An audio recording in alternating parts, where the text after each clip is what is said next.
வணக்கம் நண்பர்களே, நான் உங்கள் அன்பு சோனாரியாஸ். நம்முடைய அருகில் பாரம்பரிய சித்த வைத்த வேண்டிய செயற்கார் ஐயா. வணக்கம் ஐயா. ஐயா வணக்கம் ஐயா. ஐயா, நேர்களே, என் கையில் பாருங்கள், நல்லா பழமோடு இருக்கிற மணத்தக்காளியை கொடுத்துருக்காரு. அதனுடைய வேறு, தண்டு, இலை எல்லாமே இருக்குது. இதை பார்த்தோம். நம்ம இதை 10 இலையை பச்சையை எடுத்து காலையில் ஒரு 10 இலை, சாயந்தரம் ஒரு 10 இலை பச்சையாக கடிச்சு மெண்டு சாப்பிட்டோம் அப்படின்னா நாக்கிலேருந்து ஆசனவாய் வெறி இருக்கிற புண்களாரும். ஒரு 48 நாள் தொடர்ந்து சாப்பிடும்போது பார்த்தீங்கன்னாக்கா பத்திய முறைகள் இருக்கணும். காரமான உணவுகள் எடுக்கக்கூடாது. துவர்ப்பான உணவுகள் சாப்பிடணும். புளிப்பான பழங்கள் எடுக்கக்கூடாது. புளிப்பான உணவுகளோ, புளிப்பான மோரோ, பாலோ, தயிரோ எதுவுமே எடுக்கக்கூடாது. இதுதான் பத்திய முறை, இல்லைங்களா? மீதி இதில் மலச்சிக்கல் போக்கும், இதில் நரம்பு சம்மந்தமான பிரச்சனைகளை சரி பண்ணும். இதில் விட்டமின் ஏ இருக்குது, கண்ணுக்கு நல்லது. இந்த பழங்கள் வந்துன்னா உடம்புக்கு ஆரோக்கியமாக இருக்கிறதுக்கு நல்லது, உடலுக்கு குளிர்ச்சி தரும் அப்படின்னு சொல்லிட்டு நம்ம நிறைய பார்த்துருக்கோம்.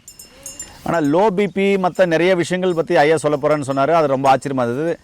அதில் ஐயா இப்போ என்ன சொல்ல போகிறார் அப்படின்றத நம்ம ஐயா கிட்டே கேட்கலாம். ஐயா, நீங்கள் சொல்லுங்கள், இதில் அப்படி என்ன மருத்துவ பயன்கள் இருக்குது, எப்படியெல்லாம் பயன்படுத்தினா நோய்கள் குணமாகும்? இது வந்து காலை மாலை 2 வேளைக்கு இந்த இலையை வந்து சாறு எடுத்து ஒரு 5 ml அளவுக்கு குடிச்சிட்டு வரலாம். அல்லது கஷாயமாக 2 வேளைக்கு எடுக்கலாம். ஏதாவது ஒரு வகையில் உள்ளுக்கு 2 வேளை எடுக்கணும். 2 வேளை? ஆமாம். ஒரு மண்டலம் எடுத்தோம்னா இந்த லோ பிபிங்கிறது குறைய ரத்த அழுத்தம், அது நம்ம அதி ரத்த அழுத்தம் கேள்விப்பட்டிருப்போம். ஆமாம், ஐபிபி. அது வந்து நமக்கு ட்ரீட்மெண்ட் எடுக்கிறதுக்கு உண்டான கால அவகாசத்தை கொடுக்கும். எமர்ஜென்சிக்கு நமக்கு அந்த நோயை தணிக்கிறதுக்கு அது ஆங்கில மருத்துவமோ இல்லை இதர மருத்துவங்களோ அது நேரம் காலம் கொடுக்கும். ஆனால் குறைய ரத்த அழுத்தம் லோ பிபி மட்டும் எப்போ ஒன்றாலும் ஆளை கவுத்துரும். ட்ரீட்மெண்ட்டுக்கு டைமே கொடுக்காது. அந்த நினைவு போயிடுது இல்லையா? ஆமாம். அதனால் ஹைலி ரிஸ்க்கு. அதனால் அந்த மாதிரி குறைய ரத்த அழுத்தம் இருக்கிறவங்க ஒரு மண்டலத்துக்கு இதை சாராவோ இல்லை கஷாயமாவோ வச்சு குடிச்சிக்கிட்டு வாங்க. நல்லா இம்ப்ரூவ்மெண்ட் ஆகும். அவங்க வெயிலில் போனாங்கன்னா பார்த்தீங்கன்னா கருமை நிற அதை ஷட்டர், கேமராவில் ஷட்டர் வரும் பாருங்க. ஆமாம். அது மாதிரி அவங்க என்ன நினைப்பாங்கன்னா பசியில் வருதுன்னு நினைப்பாங்க. அப்படி கிடையாது. வெயில் உஷ்ணம் தலையில் பட்டாலே பிபி லோ ஆகிட்டு அந்த பிளாக்காக அப்படி மூடி மூடி மூடி திறக்கும். அதுதான் சிம்டம்ஸு ஆளை கவுக்கிறதுக்கு. அதனால் அது வராமல் இருக்கணும் அப்படின்னா இது கூட இன்னொரு ஒரு சின்ன ஒரு தகவலும் சொல்கிறேன். சொல்லுங்கள். கரெக்டாக கேலண்டரில் மார்க் பண்ணிக்கணும். ஆமாம், நோட் பண்ணிக்கோங்க. ஆரம்பிக்கிற நாள் மொதல் நாள் மார்க் பண்ணிவிட்டு 1ஆம் தேதி ஆரம்பிக்கிறேன். ஆமாம் அப்படின்னு வச்சு 1 நான் மார்க் பண்ணிவிட்டு 48 நாள் முடிகிற வரைக்கும் டெய்லி அது மார்க் பண்ணணும். ஏன் அப்படின்னா, நான் மறந்து வீட்டில் வச்சுட்டு போயிட்டேன், ஒரு ஃபங்க்ஷனுக்கு போனேன் மறந்துட்டேன், அதெல்லாம் சொல்லக்கூடாது. அதனால் டெய்லி காலையில் மார்க் பண்ணணும். இதை எப்போ சாப்பிடணும், இப்போ சொல்கிற வர விஷயத்த எப்போ சாப்பிடணுங்கிறத ஒரு கணக்கு இருக்குது. 10லேருந்து 10:30 காலையில் 10லேருந்து 10:30க்குள்ளே தினந்தோறும் எடுக்கணும். 48 நாளைக்கு. என்ன எடுக்கணும் சாப்பிடணும் அப்படின்னா 2 பேரிச்சம்பழம். 2 பேரிச்சம்பழம்? ஆமாம். அது உள்ளே இருக்கிற கொட்டை எடுத்துடுங்க. 2 பேரிச்சம்பழம்.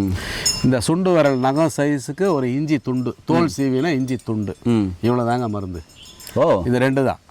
2 பேரிச்சம்பழம், ஒரு இஞ்சி துண்டு. இந்த 3த்தையும் வாயில் அதக்கிக்கணும். சைடில் வச்சுட்டு வாயில் போட்ட உடனே மென்று முழுங்கிடக்கூடாது. மெதுவாக அதை ருசித்து சாப்பிடணும். இந்த சாக்லேட்டு எப்படி கொஞ்சம் கொஞ்சமாக நீரோட நாக்கில் படணும். மெதுவாக ருசித்து சாப்பிடணும். ஆனால் 10:30க்குள்ளே சாப்பிட்டு முடிச்சிடணும். காலையில் கண்ட நேரத்துக்கு சாப்பிடக்கூடாது. ஒரு நாளைக்கு ஒரு வேளை காலையில் 10லேருந்து 10:30 அந்த நேரத்துக்குள்ளே சாப்பிட்டுட்டு வந்தோம்னா 48 நாள் கரெக்டாக அந்த கேலண்டரில் டிக் அடிச்சுக்கிட்டே வந்துடுங்க. அல்லது ரவுண்டு மார்க் பண்ணிவிட்டு வாங்க. சேலஞ்ச் பண்ணி சொல்லலாம். 100கணக்கான பேருக்கு மேலே சரி பண்ணியிருக்கேன். லோ பிபி திருப்பியும் வாழ்நாளில் வராது. ஐயா, திரும்பவும் சொல்லுங்கள்.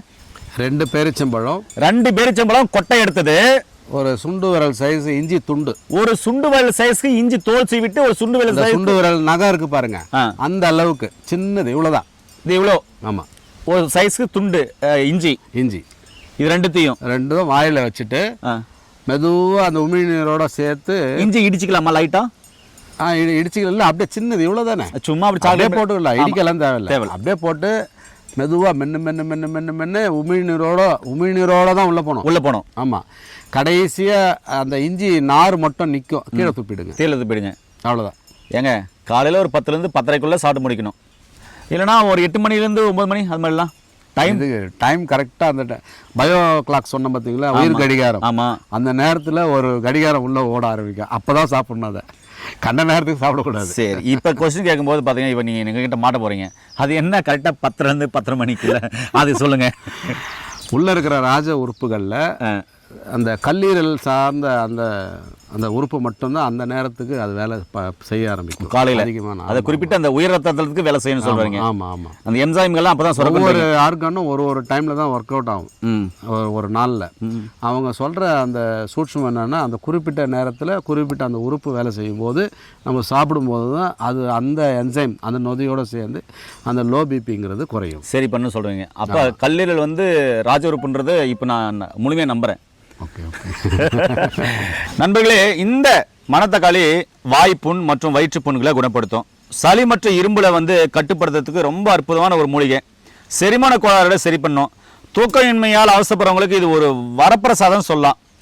இதய செயல்பாட்டிற்கு ரொம்ப ரொம்ப நல்லது. மலச்சிக்கல் இல்லாமல் பார்த்துக்கும். தோல் மற்றும் சருமம் சார்ந்த அனைத்து வகையான பிரச்சனைகளுக்கும் ரொம்ப ரொம்ப நல்லது. ஏன்னா இதில் விட்டமின் ஏ இருக்குது, விட்டமின் சி இருக்குது, விட்டமின் டி இருக்குது, விட்டமின் இ இருக்குது, கால்சியம் இருக்குது, பொட்டாசியம் இருக்குது, இரும்பு சத்து இருக்குது மற்றும் பாஸ்பரஸ் போன்ற தாது சத்துக்கள் அநேகமாக இருக்குங்க. அதனால தான் இந்த மூலிகையை பார்த்தீங்கன்னா நம்ம தினமும் எடுத்துக்க சொல்கிறோம். இது மூலிகை இல்லை, உண்ண மறந்த உணவுகள். சரிங்களா? இனி லோ பிபியா கஷ்டப்பட வேண்டாம். ஐயா சொன்ன ஃபார்முலாவை ஃபாலோ பண்ணுங்க. லோ பிபி இல்லாமல் நார்மலாக ஆரோக்கியமாக வாழுங்க.